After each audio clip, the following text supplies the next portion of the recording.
Okay, so welcome all. आता आजचं जे लेक्चर आहे त्याच्यामध्ये मी तुमच्याबरोबर एक खूप इम्पॉर्टंट टॉपिक डिस्कस करणार आहे. सो आपला एक ऑप्टिक्सचा जो टॉपिक आहे त्याच्या बेसिक गोष्टी मी तुमच्याबरोबर डिस्कस करणार आहे. आणि ऑप्टिक्समध्ये मग काही एक 4-5 फिनॉमिनॉन आहेत ते तुमच्याबरोबर एक डिस्कस करेन.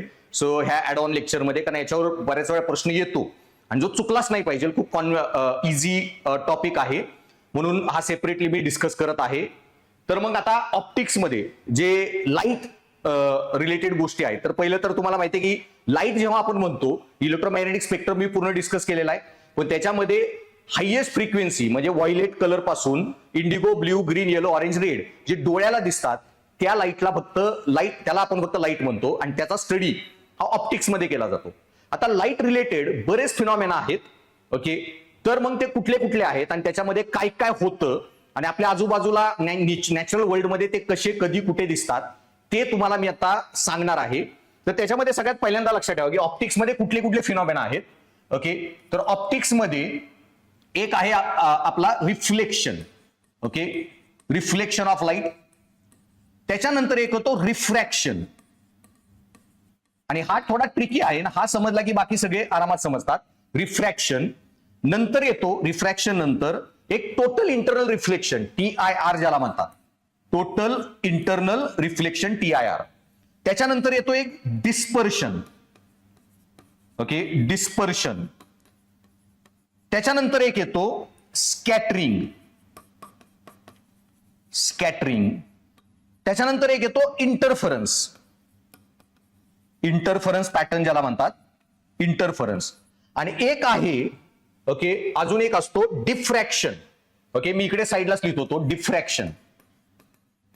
आता आत्ताच एक लक्षात घ्या की जर पेपरमध्ये प्रश्न आला की रेनबो मध्ये कुठला पॅटर्न दिसतो किंवा कुठल्या याच्यामध्ये काही प्रश्न आला, तर लक्षात ठेवा पहिल्यांदाच डिफ्रॅक्शन हा तुम्हाला नॅचरल वर्ल्ड मध्ये कुठेही दिसत नाही.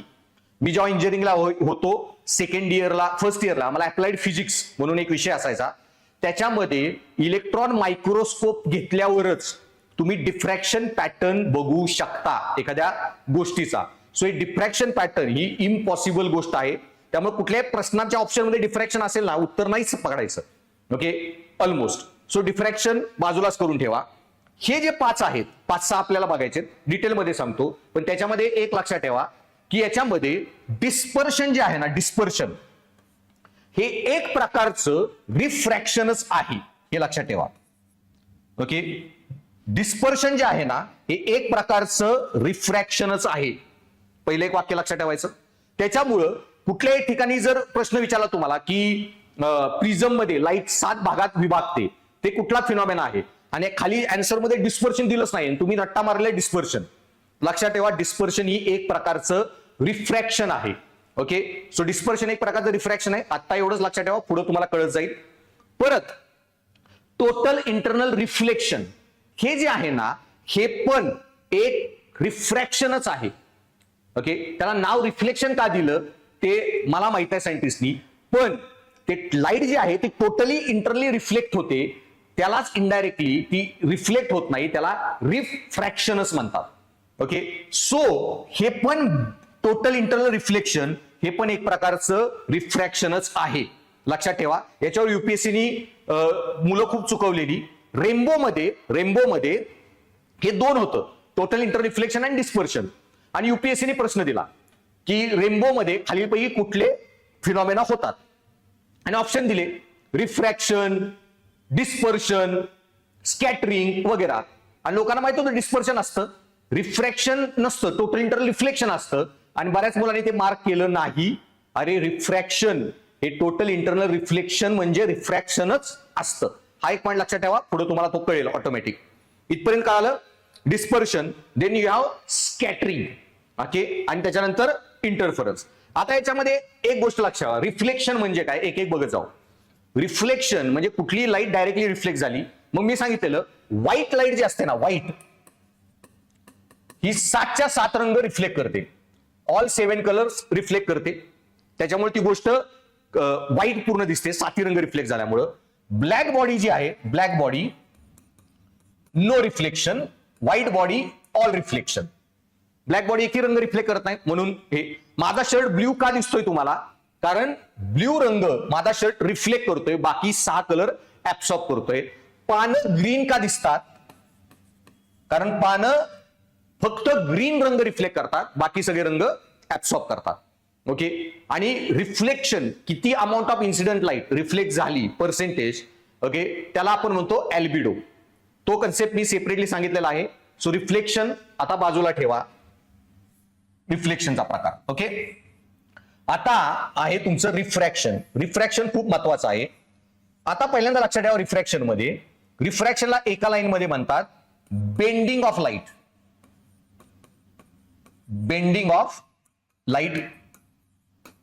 सो कधीही लाईट जी आहे ना, लाईटचं speed in vacuum is 3 × 10⁸ metre per second. So vacuum मध्ये लाईट 3 × 10⁸ नी जाते. पण कधीही लाईट व्हॅक्यूम मधून दुसऱ्या मीडियम मध्ये गेली, एअर, वॉटर, ग्लास, काही असो, डायमंड वगैरे, तर लाईटचं स्पीड कमी होतं. आणि हा जो रेशिओ आहे, speed of light in vacuum आणि कमी झालेलं त्याचं जे स्पीड आहे, दोन्हीचा रेशिओ म्हणजे तुमचं रिफ्रॅक्टिव्ह इंडेक्स. आणि हे रिफ्रॅक्शन जेव्हा होतं, रिफ्रॅक्टिव्ह इंडेक्स म्हणजे काय, की लाईट कधीही डेन्सर मीडियम मधून, सॉरी लेस डेन्सर मीडियम मधून डेन्सर मीडियम मध्ये गेली, ती स्ट्रेट लाईन मध्ये जात नाही. मग एकतर ती बेंड्स टुवर्ड्स नॉर्मल किंवा bends away from the normal. Okay. आणि हे जे बेंडिंग आहे त्याला आपण म्हणतो रिफ्रॅक्शन ऑफ लाईट. ह्या बेंडिंगमुळे होतं काय, मग लक्षात ठेवा, बेंडिंगमुळे की एखाद्या पाण्यामध्ये तुम्ही काठी बुडवली ना, तर ती काठी अचानक वाकल्यासारखी दिसते, त्याला आपण म्हणतो refraction. Okay. Same way, okay, तुमची एखाद्या तळाला, जमिनीचा तळ तुम्हाला उंच आलेला दिसतो, वरती आलेला, हे पण कशामुळे होतं, रिफ्रॅक्शन. सो असे लक्षात ठेवा, कुठलेही साईज रिलेटेड इल्युजन जे आहेत ना, size, okay, all size related illusion जे आहेत ना, साईज इल्युजन्स, साईज, शेप, डिस्टन्स, असे सगळे जे इल्युजन्स आहेत ना, असे सगळे इल्युजन्स हे होतात बेंडिंग ऑफ लाईट मुळे. लक्षात ठेवा. सो पाण्यामध्ये काठी वाकलेली दिसते, सरफेसला तुटल्यासारखी, हे काय इल्युजन, एक प्रकारचा आभास. तळ वरती आलेला दिसतो, आभास. तळाला काही एखादा कॉइन पडला असेल, तो वरती उचललेला दिसतो. ओके. हा पण जो आभास आहे तो कशामुळे होतो, रिफ्रॅक्शन, बेंडिंग ऑफ लाईट. तुम्हाला सकाळचा आणि संध्याकाळी सूर्य हा नॉर्मल साईज पेक्षा मोठा दिसतो. ओके. तर सकाळी आणि संध्याकाळी सूर्य मोठा दिसतो, हे पण कशामुळे होतं, refraction. Okay. Refraction of light, bending, काठी वगैरे सगळं refraction. So basically size, shape, डिस्टन्सचे जे सगळे इल्युजन्स आहेत ते म्हणजे तुमचे रिफ्रॅक्शन, बेंडिंग. सेम वे मग तुमचं हे जे आहे की तुम्हाला जमिनीवर उन्हाळ्यामध्ये मृगजळासारखा आभास होतो, हे सगळे जे आभास जे आहेत ना, ते सगळे लक्षात ठेवायचं, रिफ्रॅक्शन. पुढे मी मग तुम्हाला ते सांगेन की हे सगळे रिफ्रॅक्शनचे आभास कसे होतात, का होतात वगैरे. पण याचं एक उदाहरण जस्ट आता तुम्हाला सांगायला, की मी काय सांगितलं की लाईट जेव्हा आहे ना, डेन्सर मीडियम मधून लेस डेन्स मीडियम कडे जायला लागली, ओके, तर it bends away from the normal. म्हणजे ती अशी स्ट्रेट जाण्यापेक्षा थोडी नॉर्मल पासून लांब बेंड होते.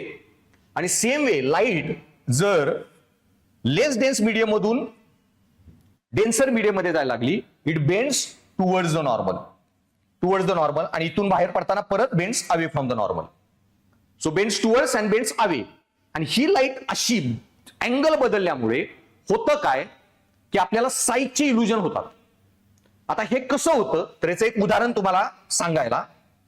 आता बघा मी काय सांगतोय नीट, की ही पृथ्वी आहे, पृथ्वीच्या भोवती ऍटमॉस्फिअर आहे, तुम्ही पृथ्वीवर उभे आहात, हा आहे सूर्य. मग सूर्याची जेव्हा लाईट येत आहे तुमच्याकडं, सूर्याची लाईट कशात येते, व्हॅक्यूम मध्ये. व्हॅक्यूम आहे, हे काय एअर आहे, पृथ्वीची ऍटमॉस्फिअर, एअर. लेस डेन्स मीडियम मधून लाईट डेन्सर मीडियम कडे येते. ओके. आणि हे जेव्हा होतं तेव्हा लाईट जी आहे ना, ही बेंडिंग लाईटचं होतं. आणि बेंडिंग झाल्यामुळं ओके, तुमच्याकडं जी लाईट येत आहे ना ती वाकून येते. ओके, लाईट जी आहे ना ती बेंड होऊन येते आणि त्याच्यामुळं ती जी गोष्ट आहे म्हणजे तुम्हाला असा आभास होतो की जी लाईट आलेली आहे ना, ओके, ती अशी आलेली आहे. म्हणजे सपोज तुम्ही इथे आहात पृथ्वीवर इथे आहात तुम्ही उभे आणि सूर्याकडून जी लाईट आलेली आहे तुमच्याकडे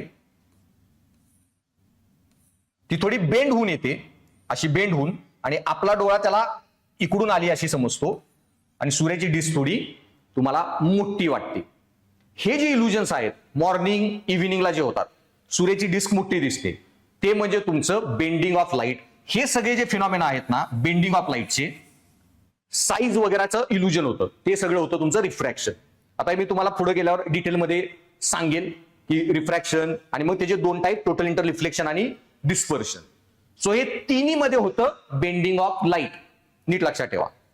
त्याच्यानंतर अजून लक्षात ठेवा एक की डिस्पर्शन मध्ये पण बेंडिंग ऑफ लाईट आहे, रिफ्रॅक्शन आहे.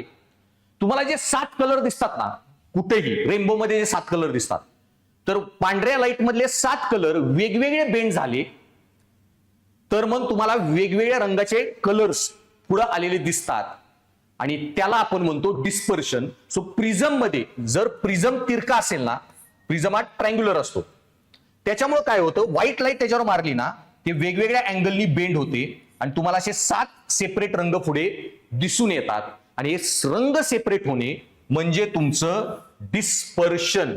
ओके, सो डिस्पर्शन म्हणजे काय, कलरचं सेपरेशन होतं. त्याच्यामुळे जनरली तुम्हाला जिथं पण कलर सेपरेशन दिसतं ना त्याच्यामध्ये डिस्पर्शन असतं, लक्षात ठेवायचं. रेनबो मध्ये डिस्पर्शन असतं. तुम्ही एखादी लहानपणी एखादी काच डोळ्यासमोर धरली आणि तुम्हाला वेगवेगळे रंग दिसतात तर ते डिस्पर्शन होणार आहे वगैरे. आणि धबधब्याचे जिथे असाल तर वॉटर ड्रॉपलेट्स धबधब्याचे जिथे पडतात तिथं वेगळे रंग दिसतात, ते पण सगळं तुमचं डिस्पर्शन आहे.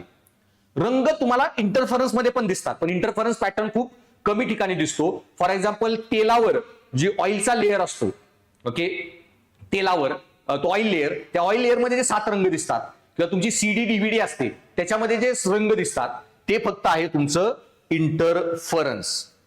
ओके, सो रंग आले 7 रंग इन्व्हॉल्व्ह झाले ना तर लक्षात ठेवायचं डिस्पर्शन असणारच आहे त्या प्रोसेसमध्ये.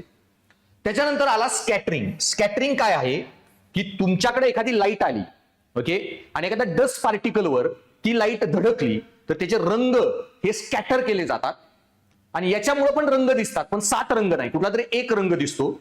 सो रिफ्लेक्शन मध्ये पण काय, जी लाईट रिफ्लेक्ट झाली तो रंग तुम्हाला दिसला. पानांवरून हिरवा रंग रिफ्लेक्ट झाला, तुम्हाला पानं हिरवी दिसली. तसं सूर्याकडून तुमच्याकडे लाईट येत आहे. ओके, नीट लक्षात घ्या. आता सकाळी संध्याकाळी काय होतं, सूर्याकडून जेव्हा लाईट आपल्याकडे येत आहे व्हाईट लाईट, त्याच्यामधले जे हे जे आहेत व्हायलेट रंग आहे, व्हायलेट रंग जास्त स्कॅटर होतो, मग ब्ल्यू रंग स्कॅटर होतो आणि हे करत करत करत तुमच्यापर्यंत जोपर्यंत लाईट येते ना, violet, indigo, blue, green, yellow, orange सगळे रंग निघून गेलेले असतात आणि एक शेवटचा रंग राहिलेला असतो रेड कलर. त्यामुळे सकाळी आणि संध्याकाळी तुम्हाला जे सूर्य हा लाल रंगाचा दिसतो तो तुम्हाला स्कॅटरिंग मुळे दिसतो, हे लक्षात ठेवा. नंतर तुम्हाला आकाश जे निळं दिसतं, आता आकाशाला तर रंग नाहीये, पाण्याला पण रंग नसतो, मग समुद्राचं पाणी निळं का दिसतं, कारण समुद्राच्या पाण्यामध्ये आकाशाची हे पडलेली आहे इमेज. ओके, आणि आकाश निळं का दिसतं, आकाश पण काळच आहे. ओके, पण हे जे सूर्याकडून लाईट येतात त्याचे रंग स्कॅटर होतात. व्हायलेट सगळ्यात जास्त होतो, इंडिगो सगळ्यात जास्त होतो, मग ब्ल्यू रंग होतो. पण आपले डोळे इव्होल्युशन मध्ये हे ब्ल्यू रंगाला जास्त अडॉप्ट झाले, कारण ब्ल्यू रंगामध्ये सूर्य स्वतःची जास्त एनर्जी इमिट करतो. त्यामुळे झाडं पण फोटोसिंथेसिस ब्ल्यू मध्ये करतात आणि आपले डोळे पण ब्ल्यू रंगाला जास्त सेन्सिटिव्ह झाले. त्याच्यामुळे व्हायलेट, इंडिगो जरी कलर स्कॅटर केला असला आपल्या डोळ्यांना दिसत नाही. ओके, आणि ब्ल्यू रंग मग जास्त स्कॅटर झालेला आहे तिसरा, आणि त्यामुळे आकाश आपल्याला ह्या स्कॅटर्ड ब्ल्यू कलर आकाशाचा आपल्याला डोळ्यांना दिसून येतो. सो आकाश पण ऍक्च्युली ब्ल्यू रंगाचं नाही, हे पण एक काय स्कॅटरिंग मुळे होणारा फेनॉमेना आहे. तर हे जे सगळे आहेत की स्कॅटरिंग, ओके, हे रंग एखादा रिमूव्ह केला जातो. सूर्याकडून जे आपल्याकडे 7 रंग येत आहेत व्हाईट लाईट मध्ये, त्यातले violet, indigo, blue, green, yellow जाऊन ऑरेंज जाऊन जो रेड रंग राहिला तोच फक्त सूर्याचा सकाळी संध्याकाळी दिसतो. आणि सूर्य सकाळ संध्याकाळ लाल दिसतो तर तो स्कॅटरिंगमुळे. ओके, आणि सूर्याची डिस्क सकाळी संध्याकाळी मोठी दिसते तर ती बेंडिंग ऑफ लाईट रिफ्रॅक्शनमुळे. ओके, ह्या दोन गोष्टी नीट लक्षात ठेवा. आणि मग आता हा जो मी तुम्हाला पॅटर्न सांगितला या आधारावर आपण मग पुढचे माझ्या नोट्स बघून आणि तुम्हाला मी हे सगळे बाकीचे फिनॉमिना जे आहेत ते सगळे तुम्हाला आता डिस्कस करतो.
ओके, सो मग बेसिकली तुम्हाला पहिल्यांदा मागाशी मी सांगितलं रिफ्लेक्शन ऑफ लाईट चा फिनॉमिना काय आहे तो मी एक्सप्लेन केला.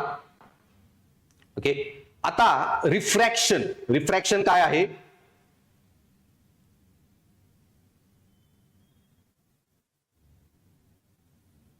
ओके, तर रिफ्रॅक्शन मध्ये मी काय सांगितलेलं, रिफ्रॅक्शन म्हणजे एका मीडियम मधून लाईट दुसऱ्या मीडियम मध्ये जात असेल आणि ते मीडियम जर ऑप्टिकली डेन्सर असेल तर दोन टाईपच्या डेन्सिटी असतात.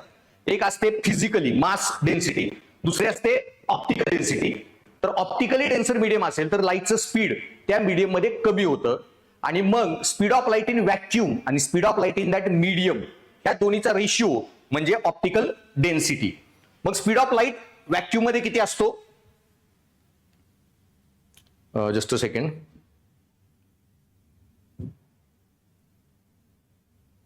ओके, तर मग स्पीड ऑफ लाईट जो आहे तो तुमचा व्हॅक्यूम मध्ये किती आहे? 3 × 10⁸ मीटर पर सेकंड. ओके, आणि या 3 × 10⁸ मध्ये सगळ्यात जास्त स्पीड ऑफ लाईट आहे व्हॅक्यूम मध्ये. तेव्हा हवेमध्ये पण स्पीड ऑफ लाईट थोडा कमी होतो. एअर, ग्लास, वॉटर काही घेतलं स्पीड ऑफ लाईट कमी आहे. So speed of light in that material हा कधीही कमीच असणार आहे.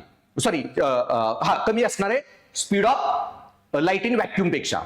त्याच्यामुळं तुमचं रिफ्रॅक्टिव्ह इंडेक्स म्हणजे काय? रिफ्रॅक्टिव्ह इंडेक्स म्हणजे speed of light in vacuum divided by speed of light in that medium.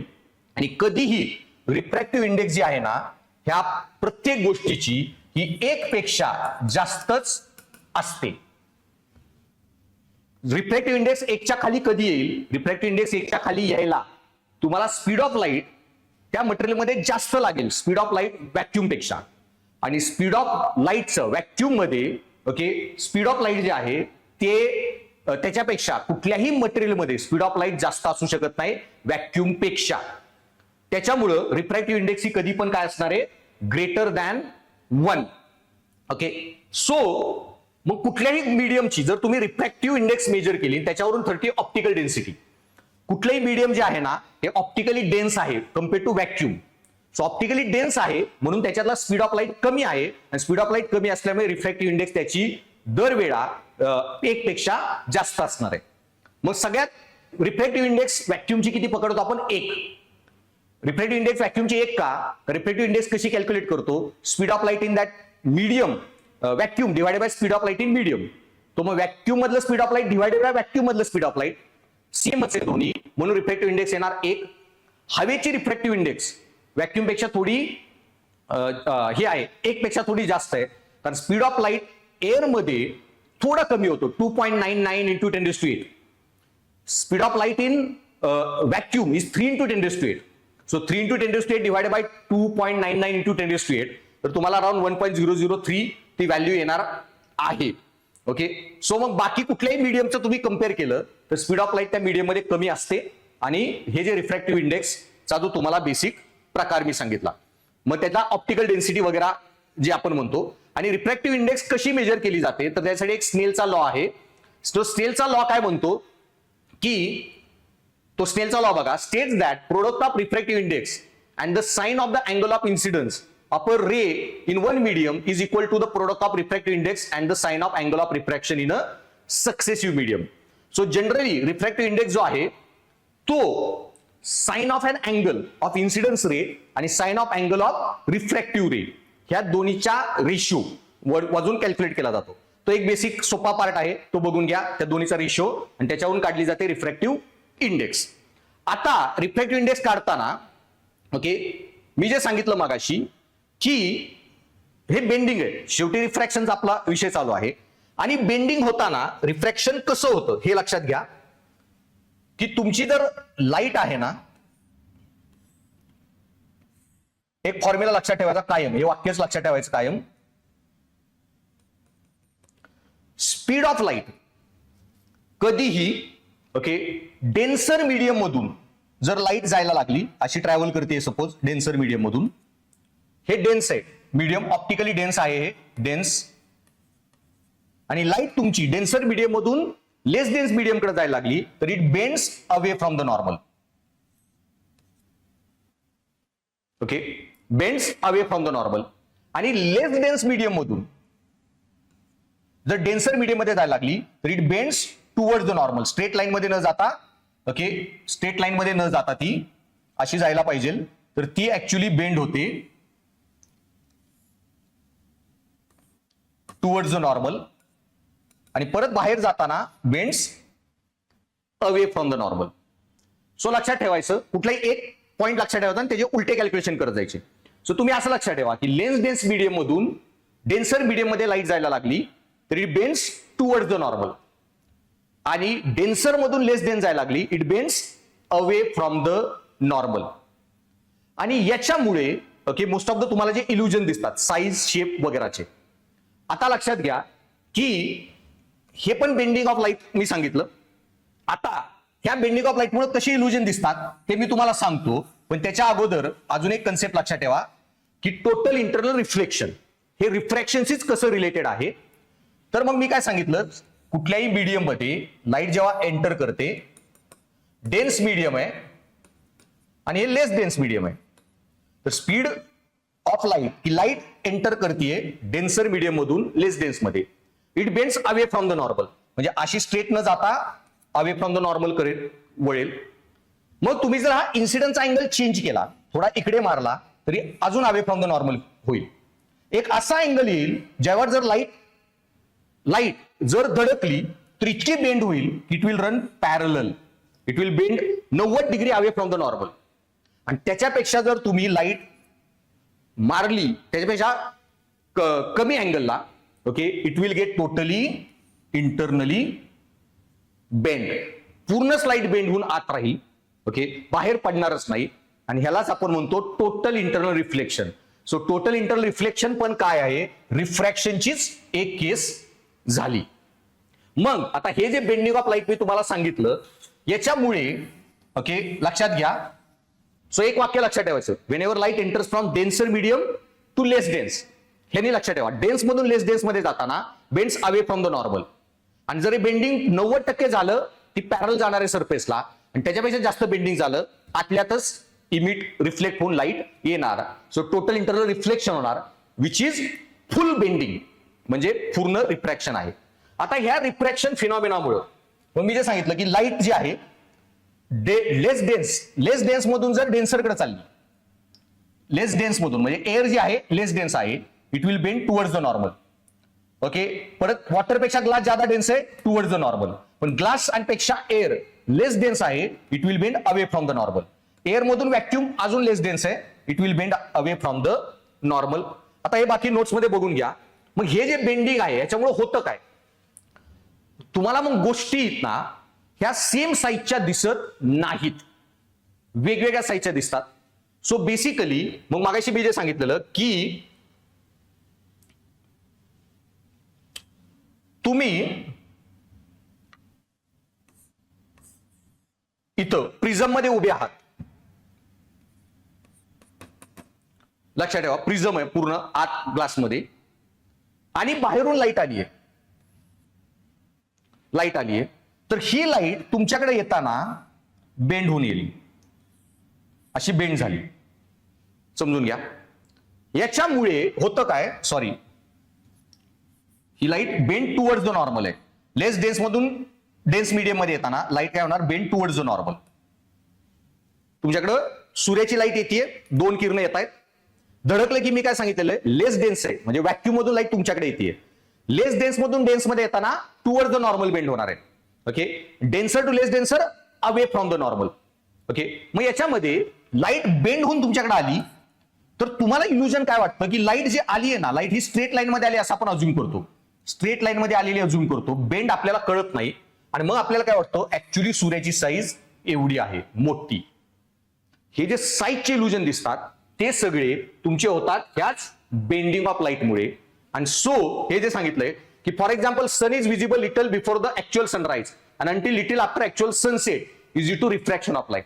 जसं सूर्याची डिस्क मोठी दिसते रिफ्रॅक्शनमुळं, तसं बऱ्याच वेळा काय होतं, तुम्ही जर सनसेट बघत असाल ना, डोंगर,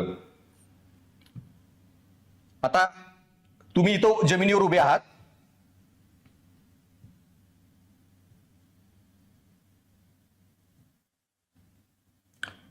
सो तुम्ही इथे उभे आहात जमिनीवर. ओके, आता सपोज इथं डोंगर आहे, डोंगर आहेत आणि सूर्य इथं आलेला आहे, तर सूर्याची लाईट ओके जी ऍटमॉस्फिअर मध्ये एंट्री मारताना, ओके म्हणजे सूर्य असा पकडून घ्या की खूप लांब आहे आणि ही आपली पृथ्वी आहे, अशी पृथ्वीचा ऍटमॉस्फिअर आहे. सूर्याची लाईट आपल्याकडे येते स्ट्रेट लाईन मध्ये, स्ट्रेट लाईन मध्ये येताना ओके ही लाईट इथं अडकायला पाहिजे तुमचे डोंगरदऱ्यांमुळं, पण लाईट जी आहे ना सूर्याची येताना ऍटमॉस्फिअर मध्ये एंट्री मारताना बेंड होते, बेंड होऊन ती आपल्या डोळ्याकडे आली. ओके, आपल्याला माहित कळत नाही तो बेंड, आणि आपल्याला काय वाटतं की सूर्य हा इथंच आहे स्ट्रेट लाईन मध्ये, आणि हा जो आहे सूर्य, सो ऍक्च्युली आपल्याला सकाळी जो सूर्य दिसतो, तो ऍक्च्युली सूर्य हा आपल्याला बेंडिंग ऑफ लाईट मुळे ऑलरेडी दिसतो, ऍक्च्युली सूर्य तिथं आलेलाच नसतो अजून.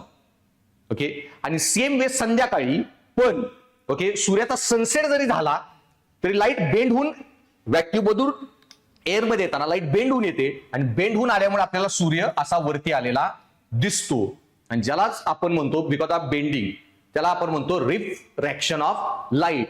तर सकाळी सूर्य लवकर दिसतो ऍक्च्युअली तिथं नसताना, आणि संध्याकाळी सनसेट झाला तरी सूर्य दिसतो, जरी नसला तरी तो गायब झालेला आहे, तो तिथे दिसतो, त्याला आपण म्हणतो रिफ्रॅक्शन, किंवा सूर्याची डिस्क मोठी दिसते. हे सगळे फिनॉमिना जे आहेत because of bending of light. Okay, मग मी जे सांगितलं इथं की सूर्याची लाईट येताना बेंड होऊन येते आपल्याकडं, आणि आपल्याला वाटतं ती स्ट्रेट लाईन मध्ये आलेली आहे, आणि आपल्याला सूर्य हॉरायझनच्या वरती, सो डोंगराच्या खाली असला तरी तो आधीच वरती आल्यासारखा दिसतो, हॉरायझनच्या वरती आल्यासारखा दिसतो. सेम वे तुम्ही पाण्यामध्ये एखादी गोष्ट बुडवली, काठी वगैरे, आणि बघितलं तर काय होतं की पाण्याकडून जी लाईट येते त्या काठीच्या दुसऱ्या टोकाकडून. ओके, आता इथं काय होणार आहे, काठीकडून जी लाईट येणार आहे,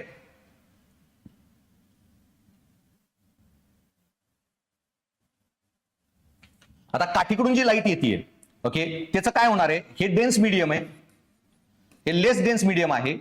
लाईट सपोज स्ट्रेट लाईन मध्ये आली आहे, अशी आली, तर डेन्सर टू लेस डेन्स जाताना ती काय होती, bends away from the normal. मग इथे काय होतंय, ही जी लाईट आहे इथं गेली तरी स्ट्रेट न येता bends away from the normal, ही लाईट इथं स्ट्रेट न जाता bends away from the normal. आणि हे बेंडिंग झाल्यामुळं ह्या लाईटचं आपल्याला काय वाटतं की हे काठीचं टोक जे आहे ना ते इथं नाहीये, काठीचं टोक ऍक्च्युली इथंच आहे, ही किरण जिथं भेटतील त्या बेंडिंगमुळं, आणि आपल्याला वाटतं काठी मोडल्यासारखी दिसते वगैरे.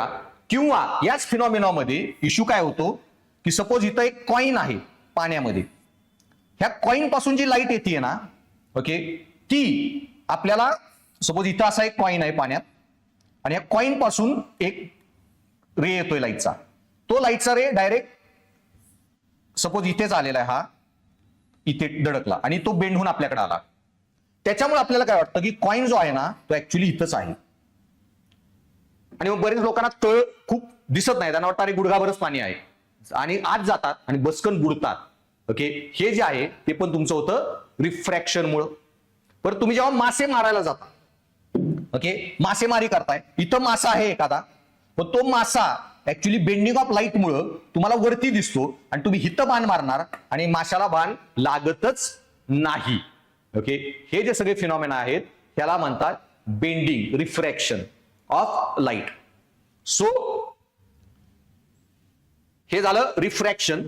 आता हे जे सगळे फिनॉमेना आहेत रिफ्रॅक्शनचे, मी काय सांगितलं की साईज रिलेटेड जेवढे होतात ते सगळे तुमचे येणार आहेत रिफ्रॅक्शन मध्ये.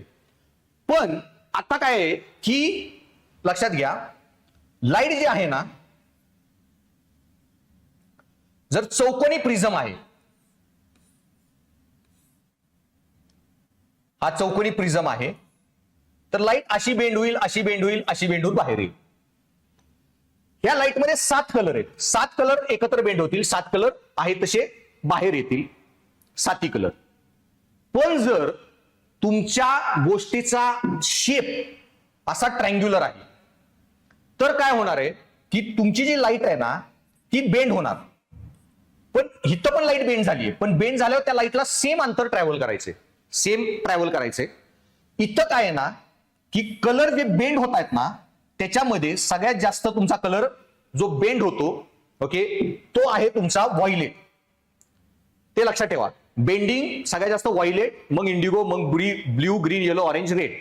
तर इथं रेड कलरला बेंड होऊन थोडंच अंतर ट्रॅव्हल करायचंय, व्हायलेट बेंड होतो, जास्त अंतर ट्रॅव्हल करतो आणि परत तो बाहेर पडतो. सो 7 रंगाचं पण बेंडिंग होतंय वेगवेगळ्या लेवलला आणि त्याच्यामुळे पांढऱ्या लाईट मधले 7 कलर बाजूला बाहेर पडतात आणि हे तुम्हाला 7 रंग दिसून येतात. तर हे पण काय आहे, बेंडिंग. त्याच्यामुळे dispersion is a special case of refraction. Okay, दोन्ही सेम गोष्टी नाहीयेत पण स्पेशल केस आहे. सो डिस्पर्शन मध्ये पण बेंडिंग असतं आणि हेच तुमच्या रेनबो मध्ये होतं. रेनबो मध्ये लाईट बेंड होते, स्प्रेड होते, ओके, 7 रंगामध्ये. तर डिस्पर्शन पण होतं आणि परत अजून बेंड होऊन परत तुमच्याकडे डोळ्यात येते टोटल इंटरनल रिफ्लेक्शन. ते टोटल इंटरनल रिफ्लेक्शन पण एक प्रकारचं बेंडिंग आहे. ओके, सो रेनबो मध्ये ऍक्च्युली काय होतं, डिस्पर्शन आणि टोटल इंटरनल रिफ्लेक्शन, आणि दोन्ही वेगवेगळ्या स्पेशल केसेस आहेत फायनली रिफ्रॅक्शनच्याच. ओके, तर तुम्हाला क्वेश्चन आला की रेनबो मध्ये खालीलपैकी कुठली गोष्ट होते आणि पर्यायात 4 ऑप्शन आहेत, स्कॅटरिंग, रिफ्रॅक्शन, डिफ्रॅक्शन आणि इंटरफरन्स. आणि तुम्ही म्हणताल ह्याच्यात डिस्पर्शन पण दिलं नाही, टोटल इंटरनल रिफ्लेक्शन पण दिलं नाही, आणि म्हणून किंवा 3च ऑप्शन दिलेले आहेत, रिफ्रॅक्शन, इंटरफरन्स आणि स्कॅटरिंग, आणि मग आणि नन ऑफ द अबोव. आणि तुम्ही none of the above mark करसाल, चुकीचं आहे. रिफ्रॅक्शन म्हणजे बेंडिंग ऑफ लाईटच आहे आणि डिस्पर्शन म्हणजे पण बेंडिंग ऑफ लाईट आहे. तर हे 7, आणि इथं काय होतंय, वेगवेगळ्या रंगाचे 7 लेवलला बेंड झाले वेगवेगळ्या अँगलनी, म्हणून कलर स्प्रेड झाले. जर तुम्ही इथं दुसरा डायमंड ठेवला ना, दुसरा प्रिझम असा, तर हे 7 रंग परत एकत्र परत तेवढेच बेंड होतील आणि बाहेर पडताना परत तुम्हाला 7 रंग एकत्र होऊन व्हाईट लाईट बाहेर पडलेली दिसेल. सो ऍटमॉस्फिअर मध्ये कुठेही हे 7 रंग दिसले तर लक्षात ठेवायचं, त्याला आपण म्हणतो डिस्पर्शन ऑफ लाईट.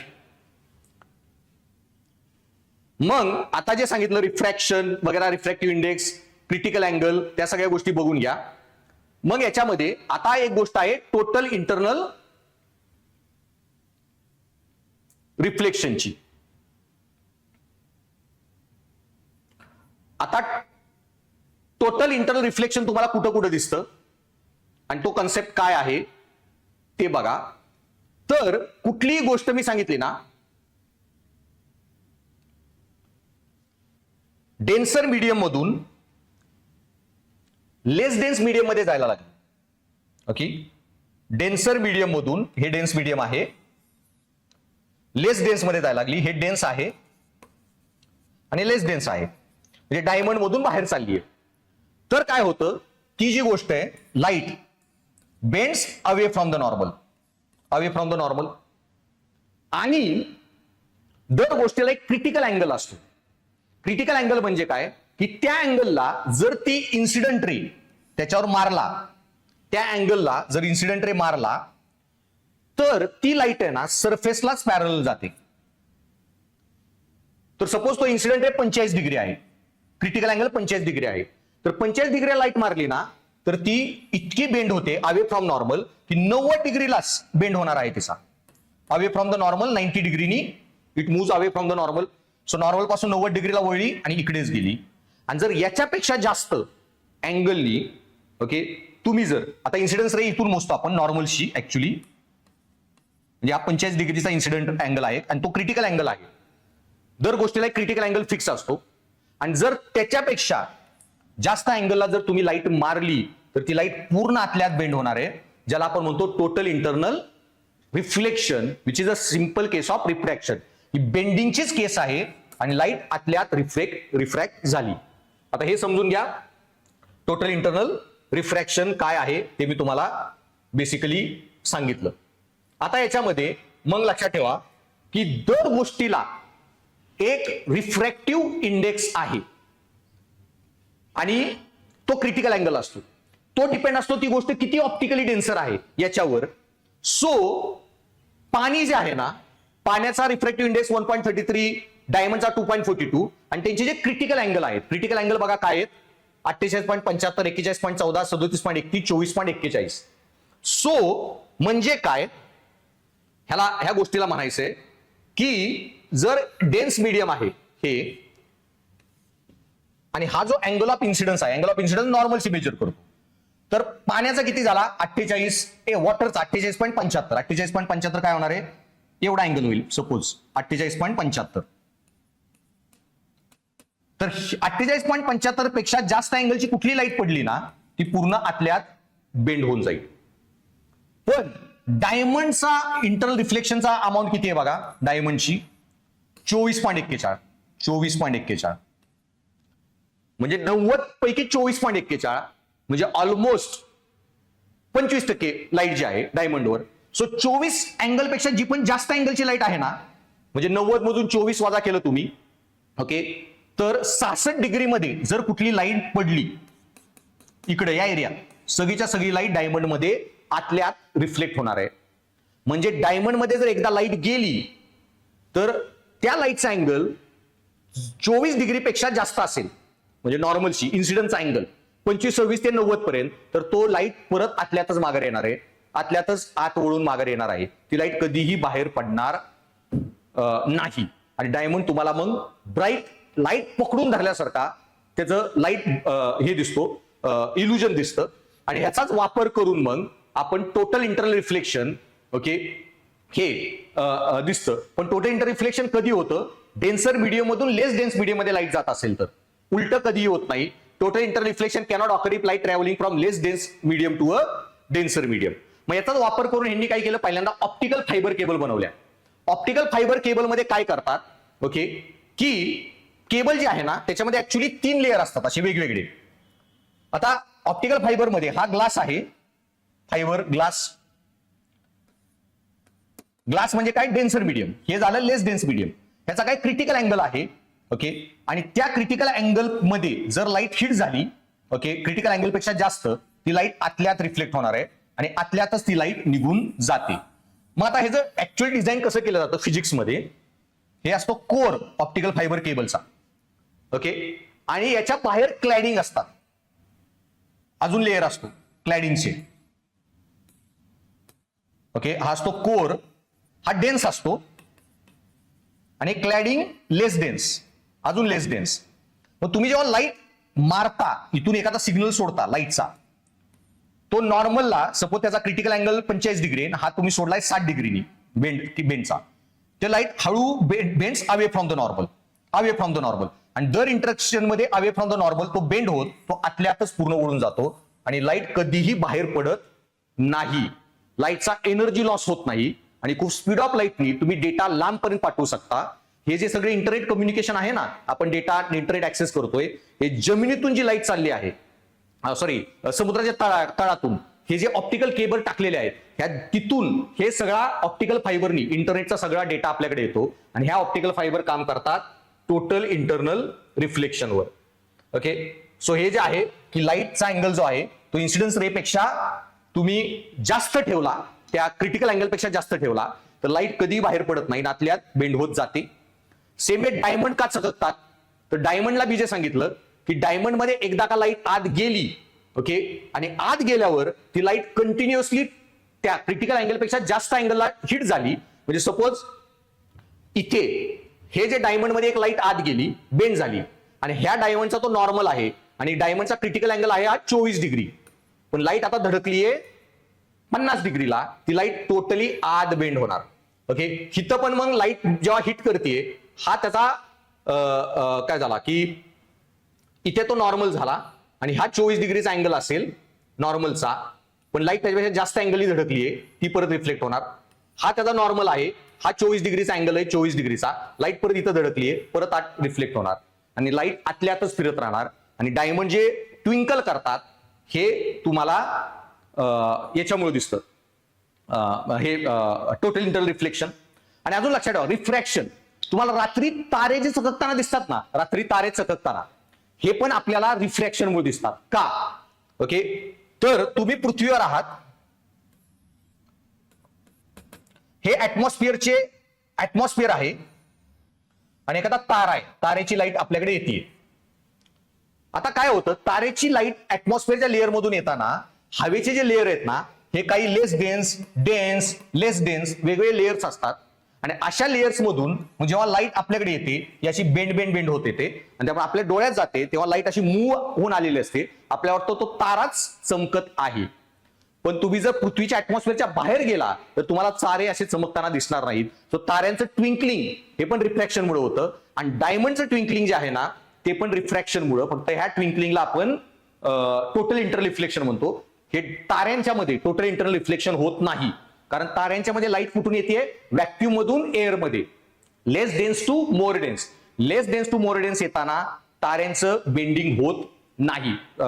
हे ताऱ्यांचं हे bending sorry total internal reflection होत नाही, less to more dense. Diamond मध्ये टोटल इंटरनल रिफ्लेक्शन आहे. परत रेनबो मध्ये काय होतंय बघा, की रेनबो फॉर्म होताना हे कंडिशन लक्षात ठेवा, युपीएससीने हा प्रश्न विचारलेला.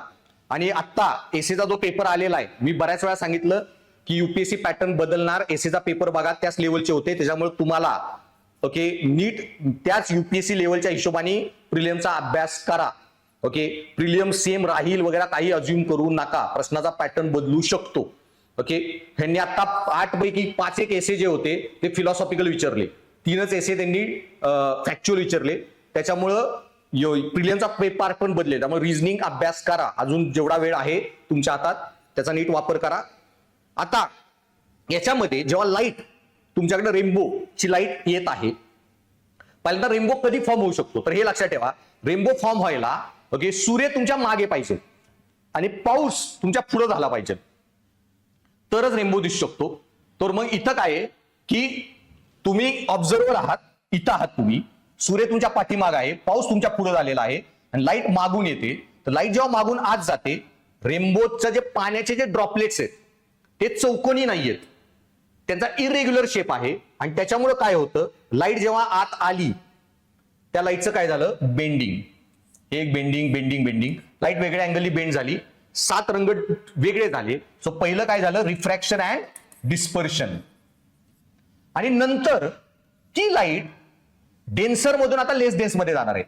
पाणी जे आहे ते डेन्स आहे, हे लेस डेन्स आहे, आणि त्याच्यामध्ये जाताना मग लाईट टोटली इंटरनली रिफ्लेक्ट होते. आणि टोटल इंटरनल रिफ्लेक्शन झाल्यामुळे ओके तुमची लाईट जी बाहेर येते, तुम्हाला जे 7 रंगाचा रेनबो दिसतो. ओके, आता हे लक्षात ठेवा की रेनबो दिसताना ओके त्याच्यामध्ये पण डबल रेनबोचा एक कॉन्सेप्ट असतो, सिंगल रेनबो. तर याच्यामध्ये डिस्पर्शन झालं, एकदा लाईट रिफ्लेक्ट झाली, ओके टोटल इंटरनली रिफ्लेक्ट झाली, त्याच्यामुळं रेनबो मध्ये तुम्ही कधी रेनबो बघितला ना, तर तुम्हाला टॉपला हा व्हायलेट कलर दिसतो आणि खाली येलो आणि red colour. So violet, indigo, blue, green, yellow, orange, red. Red खाली दिसतो, व्हायलेट वर दिसतो. जर उलट झालं ओके तर त्याला डबल रेनबो हे म्हणतात, त्याच्यात दोनदा इंटरनल रिफ्लेक्शन झालेलं असतं लाईटचं.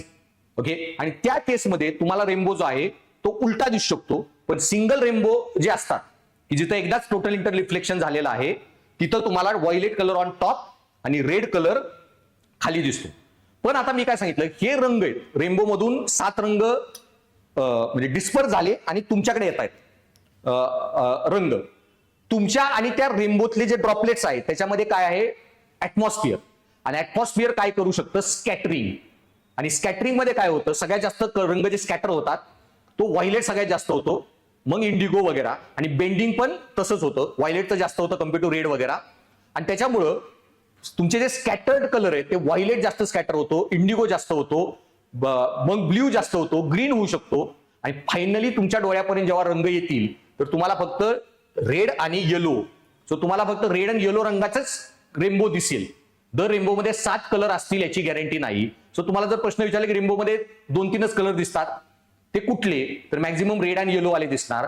Indigo, violet range, violet, indigo, blue जे आहेत ना ते स्कॅटर होऊन जातात. सो मग तुम्हाला विचारलं की रेनबो मध्ये लाईट मध्ये 7 रंग असतात, पण बऱ्याच वेळा रेनबो मध्ये 2च रंग दिसतात आपल्याला, तर ते कुठले रंग दिसतात, तर रेड आणि येलो. आणि बाकीच्या रंगांचं काय होतं, तर ते स्कॅटरिंग, हे रंग वरचे स्कॅटर होऊन जातात. ओके, सो मग तुम्हाला जर 2च रंगाचा रेनबो दिसला असेल ना तर त्याच्यात काय काय झालेलं आहे, रिफ्रॅक्शन झालंय, डिस्पर्शन झालेलं आहे, टोटल इंटरनल रिफ्लेक्शन झालेलं आहे, आणि परत तुमचं स्कॅटरिंग झालेलं आहे. आणि फायनली फक्त 2च रंग तुमच्या डोळ्यापर्यंत पोहोचले. सो हे नीट लक्षात ठेवा. मग येतं तुमचं हे जे म्हणजे रेनबोचा बेसिक पार्ट मी तुम्हाला सांगितला. नंतर तुम्हाला दिवसा उन्हाळ्यामध्ये जे मृगजळ दिसतं, ओके, हे मृगजळ दिसण्याचं कारण काय, तर बेसिकली इश्यू काय होतो की जमीन जेव्हा खूप तापलेली असते तर हिथली जी हवा आहे ना ही लेस डेन्स असते, आणि जे बाहेरची जी हवा आहे ना ही जास्त डेन्स असते, कूल एअर. आणि डेन्सर मीडियम मधून तुम्हाला एखादं झाड आहे किंवा एखादा ढग आहे वरता आकाशातला, आणि हे लेयर्स आहेत तुमचे, लेस, मीडियम आणि डेन्स. आणि याच्यामध्ये जेव्हा लाईट येणार आहे आत, दरवेळी लाईट आत एंट्री मारताना बेंड्स अवे फ्रॉम नॉर्मल, इथून येताना पण bends away from the normal, आणि इथं अशीच पूर्ण बेंड होते. दरवेळी बेंड्स अवे फ्रॉम नॉर्मल करत डेन्सर टू लेस डेन्स जाताना ती पूर्ण बेंड होऊन आपल्याकडे येते. आणि मग तुम्ही खाली बघितलं तुम्हाला दिसेल की ढगच खाली दिसतोय जमिनीवर, पाण्यासारखं काहीतरी जमिनीवर दिसतंय. आणि मग आपल्या ढगाला, आपल्या बुद्धीला असं वाटतं की अरे ते ढग नाही, जमिनीवर थोडी ढग आहे, व तिथं काहीतरी पाणी असेल, तळबिड असेल. आणि हे पण जे होतं ते total internal reflection, and which is special case of refraction. Okay, त्याच्यानंतर डिस्पर्शन काय आहे ते मी तुम्हाला सांगितलं. एक कलर 7 रंगात स्प्लिट होतात, आणि जर तुम्ही उलटा प्रिझम ठेवला तर परत ते एकमेकात मर्ज होतील. आता डिस्पर्शनची उदाहरणं काय काय आहेत, तर देर इज ऍक्च्युली आपला जे रंग आहे त्याच्यामध्ये 7 रंग आहेत, आणि red light bends least, violet light bends most. तर लक्षात ठेवा डिस्पर्शन मध्ये पण किंवा रिफ्रॅक्शन मध्ये काय, बेंडिंग ऑफ लाईट सगळ्यात जास्त बेंड होतो व्हायलेट कलर. आणि सेम वे स्कॅटरिंग मध्ये पण सगळ्यात जास्त स्कॅटर होतो व्हायलेट कलर, मग इंडिगो, मग ब्ल्यू. त्याच्यामुळे आकाश ब्ल्यू दिसतं, कारण व्हायलेट कलर जरी जास्त स्कॅटर झाला तरी आपल्या डोळ्याला व्हायलेट, इंडिगो जास्त सेन्सिटिव्हिटी नाही आपली, ते रंग आपला डोळा बघू शकत नाही. ब्ल्यू कलर आपल्याला जास्त दिसतो. आणि रेनबो मध्ये 7 कलर आले, व्हायलेट स्कॅटर झाला, इंडिगो, ब्ल्यू सगळे स्कॅटर झाले, फायनली डोळ्यात आले फक्त 2च रंग, रेड आणि येलो. त्यानंतर डिस्पर्शन अजून कुठं होतं, तर ह्याला म्हणतात हॅलो अराउंड सन. सूर्याभोवती बऱ्याच वेळा तुम्ही याच्यामध्ये आहात, काश्मीर अशा बर्फाच्या ठिकाणी आहात, आणि स्नोफॉल झालेला आहे, तर स्नोफॉल झाल्यावर हवेमध्ये येतात सगळे आईस क्रिस्टल, आणि ह्या आईस क्रिस्टलमुळे ओके सूर्याची लाईट जी आहे ना ते बऱ्याच वेळा डिस्पर्स होते, आणि डिस्पर्स होऊन सूर्याची डिस्क तुम्हाला मोठी दिसते. आणि ही सूर्याच्या भोवती हे जे हॅलो दिसतो, हा हॅलो दिसणे हा पण डिस्पर्शनचाच प्रकार आहे, आणि डिस्पर्शन एक रिफ्रॅक्शनचाच प्रकार आहे. आणि तुमच्या डायमंड मध्ये पण ओके स्पार्कलिंग जे डायमंडचं होतं ते होतं टोटल इंटरनल रिफ्लेक्शनमुळे. पण डायमंड मधून पण लाईट बाहेर पडताना 7 रंग वेगवेगळ्या अँगलनी बाहेर पडू शकतात, आणि 7 कलर जर तुम्हाला डायमंड मध्ये दिसले तर ते पण डिस्पर्शन मुळे होतं. ओके, नुसताच लाईट डिस्पर्स नाही झाली तरी डायमंड नुसता हे करू शकतो, काय ना ट्विंकल होऊ शकतो व्हाईट कलर मध्येच एकदम एखाद्या रूम मध्ये. आता मी ह्याला गेलेलो दिल्लीला नॅशनल म्युझियम, आणि त्यावेळी एका राजाची ज्वेलरी डिस्प्लेवर होती, आणि ती जी ज्वेलरी राजाची डिस्प्लेवर होती त्याच्यामध्ये एक डायमंड होता आणि मग मी त्या डायमंडचा फोटो काढताना फ्लॅश मारला. जसा मी डायमंडचा कॅमेराचा फ्लॅश मारला, कॅमेऱ्याची जी लाईट आहे ती डायमंड मध्ये गेली आणि ती डायमंड मध्ये तशीच ट्रॅप झाली, तो इंटरनल रिफ्लेक्शन, आणि तो व्हाईट रंगामध्ये तसा दिसत राहिला. पण कधी कधी अँगल असा असेल की तो वेगळे वेगळे रंग बाहेर टाकू शकतो तो डायमंड, आणि त्यावेळी रंग बाहेर पडत असतील म्हणजे 7 रंग वेगळ्या अँगलनी बेंड झाले, रेड कमी बेंड झाला, व्हायलेट जास्त बेंड झाला, आणि जो रंग बाहेर पडेल त्या अँगलनी किंवा तुम्ही ज्या अँगलनी बघताय त्या अँगलनी तुम्हाला वेगळे रंग दिसतील. तर डायमंड मध्ये जर रंग दिसले तर डिस्पर्शन आहे, रंग न दिसता नुसती व्हाईट लाईट दिसली तर ते तुमचं रिफ्रॅक्शन आहे, बेंडिंगच रंग पण दाखवतं. आणि किंवा तुम्हाला जे वॉटर ड्रॉपलेट दिसतात, ओके, याच्या धबधब्याच्या वगैरे ठिकाणी, हे पण तुमचं डिस्पर्शनचं उदाहरण आहे.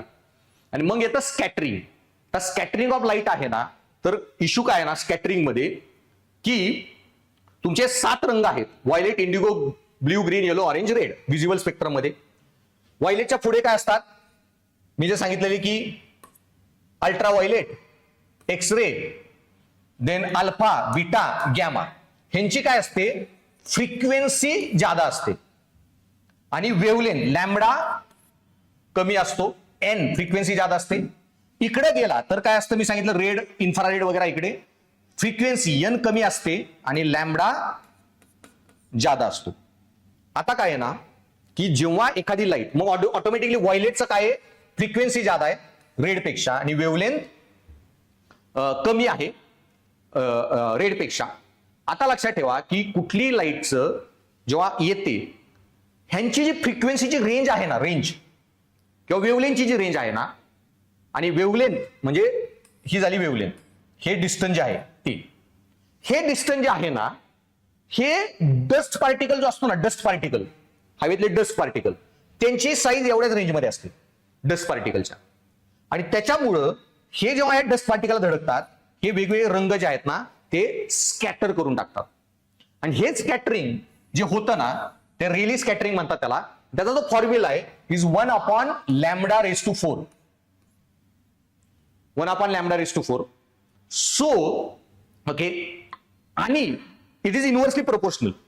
आणि त्याच्यामध्ये आता हे जे स्कॅटरिंग होणार आहे, ओके, तुमचं जितके जास्त, सॉरी नॉट 1/, ऍक्च्युली तो टेम्परेचरचा फॉर्म्युला आहे, it is directly proportional to वेवलेंथचा ⁴ किती स्कॅटरिंग होणार आहे, ओके. आणि नाही सॉरी, बरोबर होता माझा तो 1/λ⁴. सो जेवढी लहान वेवलेंथ असेल तो रंग जो आहे ना त्याच्या, म्हणजे लहान वेवलेंथ इनव्हर्सली प्रोपोर्शनल आहे, जेवढी लहान वेवलेंथ आणि डस्ट पार्टिकलची साईज त्याच्याशी मॅच होते आणि तो रंग ज्यादा स्कॅटर होत जातो. आणि त्याच्यामुळं सगळ्यात जास्त लहान वेवलेंथ कशाची आहे, व्हायलेटची, ओके. आणि व्हायलेटची वेवलेंथ ज्यादा असल्यामुळं त्याच्या ⁴ अँगलनी तो कॅल्क्युलेशन वगैरे होतं. टेक्निकल कॅल्क्युलेशन मध्ये तुम्हाला जायची गरज नाही. त्याच्यामुळे फक्त एवढं लक्षात ठेवा की जेवढी ज्यादा वेवलेंथ त्याचं स्कॅटरिंग, सॉरी कमी वेवलेंथ त्याचं स्कॅटरिंग ज्यादा होणार. आणि कमी वेवलेंथ कोणाची, व्हायलेटची आहे. सो व्हायलेटला शॉर्ट वेवलेंथ आणि हाय स्कॅटरिंग, रेडची लॉंग वेवलेंथ, लिस्ट स्कॅटरिंग. आणि ह्या स्कॅटरिंग मुळे काय होतं, तर तुमच्याकडे जे लाईट येत आहे, ओके, 7 रंगाच्या, त्या डस्ट पार्टिकलला धडकून स्कॅटर होतात आणि तुम्हाला मग सूर्य जो आहे सकाळी जेव्हा दिसतो तेव्हा व्हायलेट, इंडिगो, ब्ल्यू, ग्रीन सगळे रंग निघून जातात. फक्त लाल रंग तुमच्या डोळ्यात येतो, ज्याचं स्कॅटरिंग सगळ्यात कमी झालेलं असतं. आणि फक्त लाल रंग, त्या 7 रंगामधला 6 रंग उडून जातात, लाल रंग दिसतो. हेच जर लाईट दुपारी सूर्य जर तुमच्या डोक्यावर असेल, ओके, तर लाईट सूर्य जेव्हा तुमच्या डोक्यावर असतो तर तिथं तुम्हाला येलो लाईट दिसते, ओके. सूर्य येलो दिसतो कारण सूर्य दुपारी जेव्हा लाईट आपल्याकडे येणार आहे त्याच्यामध्ये मग व्हायलेट, इंडिगो, ब्ल्यू, ग्रीन हटतात आणि येलो लाईट तशीच राहते. येलो, ऑरेंज, रेडचं स्कॅटरिंग अजून झालेलं नसतं. तो सूर्य अजून सनसेटकडे गेला, येलो ऑरेंजचं पण स्कॅटरिंग होऊन जातं आणि सूर्य तुम्हाला फक्त रेड रंगामध्ये शेवटी दिसतो. हे जे स्कॅटरिंग आहे ते पण मग तुमचं त्याचाच उदाहरण आहे की सूर्य लाल दिसणे, आकाश ब्ल्यू दिसणे, नदी ब्ल्यू दिसणे, समुद्राचं पाणी वगैरे, हे ब्ल्यू कलर आपल्याला जास्त सेन्सिटिव्ह असल्यामुळे डोळ्याला जे स्कॅटरिंग दिसतं. सो हे बेसिकली जे तुम्हाला टॉपिक मला शिकवायचा होता ऑप्टिक्सचा, आता याच्यामध्ये कशात काय काय होते क्लिअर कट सांगितलेलं आहे. पेन घेऊन नीट लेक्चर ऐका आणि सगळे पॉईंट नोट डाऊन करा. याच्या रिलेटेड आला कुठलाही प्रश्न चुकला नाही पाहिजे.